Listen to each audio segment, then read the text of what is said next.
Hi, I'm Blake. And I'm Jamie. And we're Blamey. Yeah, I guess so.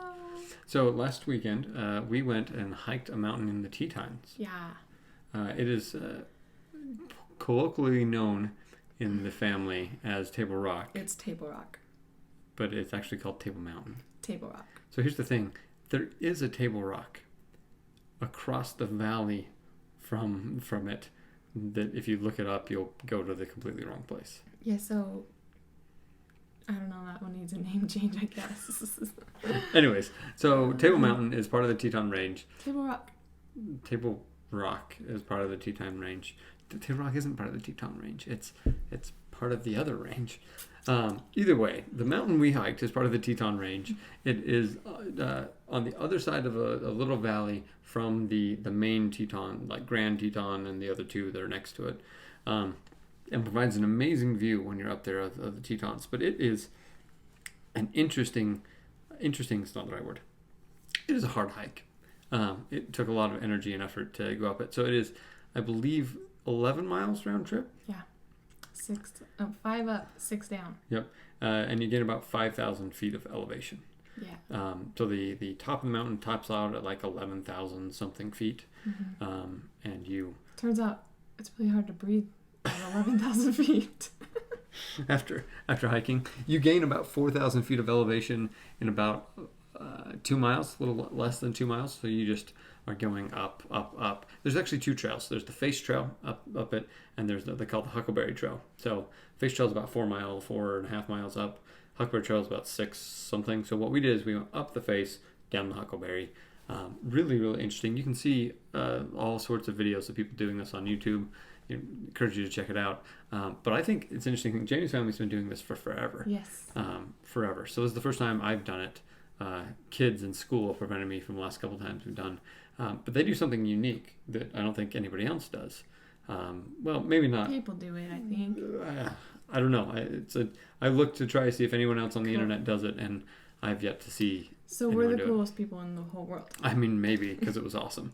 So I'll set the stage. So you get up on top of this mountain, and you have to go in a certain time of year. So we go in mid-June. Mid-June's perfect. Right, and as you get up there, as you get to the top, the snow level is about 9,000 feet. So you still have another 2,000 feet of climbing where you're in snow. And so we trudged through snow to get to the top.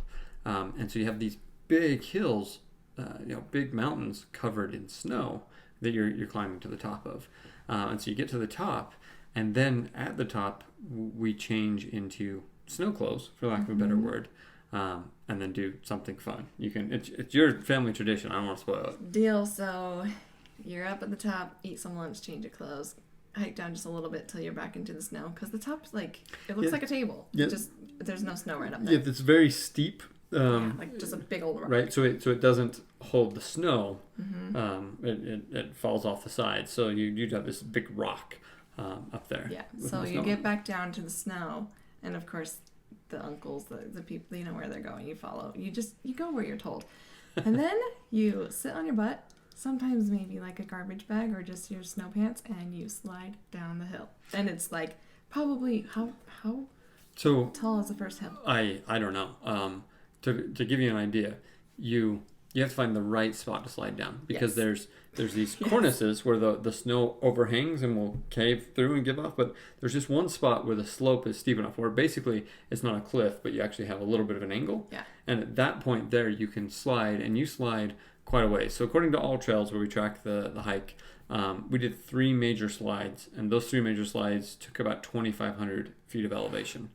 Off of from where we were. That's insane. That's not all the slides. That's just 3 of the slides. Just the 3 major slides. Because then you keep sliding. And this year was my favorite year. I shouldn't say that because, anyway, there's the most snow I've ever seen this year. There's and a lot so of you snow. could keep sliding and just find another hill and slide some more and slide some more. But really, all of those other slides were like 20 yards. Like the first 3 are like, oh, I'm sliding like 3 football fields down this hill. just barreling down this thing, Yeah. and stopping, and then you have to watch out for rocks and a few other things. And so normally you have somebody go and kind of be like, oh, that was a good path, Or like, or don't like, go no, on this don't go one. that way. There's a rock or whatever. Or And then we're all down there with our hiking poles, like pointing which way to go to try and turn where people can't turn, right? You can't. Yeah, it's hard. You're going really fast. Yep. So you'll adjust people at the top. You'll see them scurry over a little bit more to the left or the right to go down.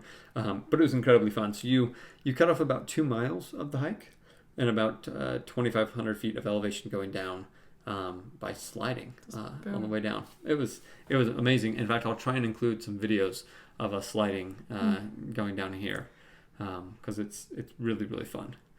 Yeah, kind of like majestic. I don't know. There's something magical up there. Except the air doesn't work. That did suck.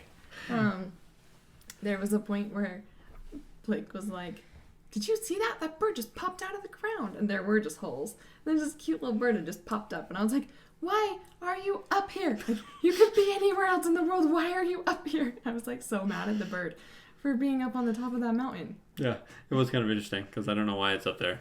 And there's like rock chucks and like a lot of stuff up there. It's so weird. Interesting, where we were supposed to camp at the base of it, there was an aggressive bear that like knocked someone out of a hammock and pulled sleeping bags out of tents and stuff, and so we couldn't end up staying there. So the entire time I was like, aggressive bear? Where's the aggressive bear? Like climbing up this mountain where they've told us. And what furthered is I saw bear tracks every once in a while, which was kind of interesting. It was fun to see the bear tracks. Yep. And we saw a bear trapper on the way in, Yep. driving in, because we couldn't camp there, so we had to drive in early in the morning. Yep, with a ginormous bear trap. Just like following a car. It was crazy. It was empty. We did see that it was empty. Yep. But they called like the rest of our party, and they're like, "Okay, we took care of the bear. You can come now."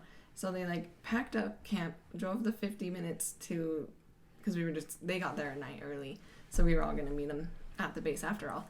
They get to the base and like, never mind, there's actually another one. So send them back to the 50 minutes. So 2 aggressive bears apparently. 2 aggressive bears. So they like shut it down for tent camping. So if you had a trailer, you could still go, but we only had 1 trailer in all of our campers. So. Yeah. So regardless, I think we'd highly recommend Table Rock, maybe. Here's the thing, you got to go with someone who knows what they're doing. Yeah. And also, I would say we're not in awful shape, and it was really hard.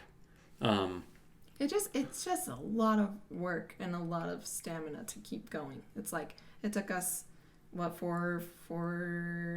little over 4 hours to get to the top. And there was probably 20 of us that went to the family. Yeah, about 20. Which I think that strength in numbers really helped because you're trying to keep up with the group and. It's also nice though because you can like slow down and you're walking with someone, or you can speed up and you're walking with someone. You could even speed up more. Like there's just kind of kind of separate. Yep. Whereas I think if you just went up and did it yourself, that'd be pretty intimidating. Yeah. Honestly, I'd be very intimidated by that. The youngest people that came with us are 10. Yeah. No, an 8-year-old came this year. And he did okay. He was crying for a bit. It's steep. He had a few times crying on the trail. But he slid down the hill like a champ. Oh, he loved that. It's amazing how many people's moods changed from being like, oh, we did this, why did we ever do this? All of a sudden be like, let's do this again! Right? It was really funny. I fall in that boat for sure. Yeah, you do. But the 10-year-olds, there were 3 10-year-olds and they did awesome. Yeah, they did awesome. Yep. There were a couple slow ones in our group. I was slow, but I was like, there were like a good 5, 6, 7 people behind me, so I feel good about that. Winner, yeah. Thank you. Good job. I don't know, I guess I just felt like I need to brag because I don't actually deserve to brag. Either way, it was a cool experience, and we'd recommend it. Yeah, find someone who knows what they're doing. Take a big group. Slide down the mountain. Take gloves and hats because it's cold up there. Go in June. Yep. Or, I mean, it's hard. I've never just hiked it. I've always slid. Sliding's always been part of it, so I can't say it's fun to do without the sliding because I don't think it would be. I do think it would be beautiful up there. Oh, it's stunning.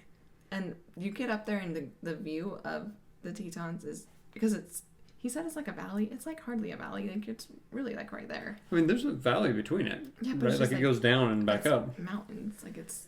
Yeah, I mean, it's very, very close. It's not like a big valley, but it is immediate, like an immediate drop from this mountain goes up the Grand, right? Like, and so you go down into a valley and then back up to it. Yeah. Seeing Moran over in the distance, that was surreal. My siblings did Moran last summer and just about died. Yeah, nope, wouldn't do that. But that was insane to see that one too. Yeah. It's so pretty up there. So, anyways, we'll throw in some pictures. But yeah, Table Mountain, Table Rock, whatever you want to call it. Table Rock. It's worth doing it. Yeah, pretty dang awesome. If you're Googling it, Google Table Mountain. Or Table Rock. You won't find what you're looking for. Yeah, but here's the thing. You'll sound like a foreigner. It's like calling someone Brisbane when her name's Brisbane. We're the foreigners. We are not. Calling it Table Rock. Not even. We're not even. We are. All right. We're going to end this before it devolves into a bigger argument. Wait, there's got to be something cool to say. I don't know. I guess that's all. Don't get eaten by aggressive bears? Yeah, that's a good ending. Yeah.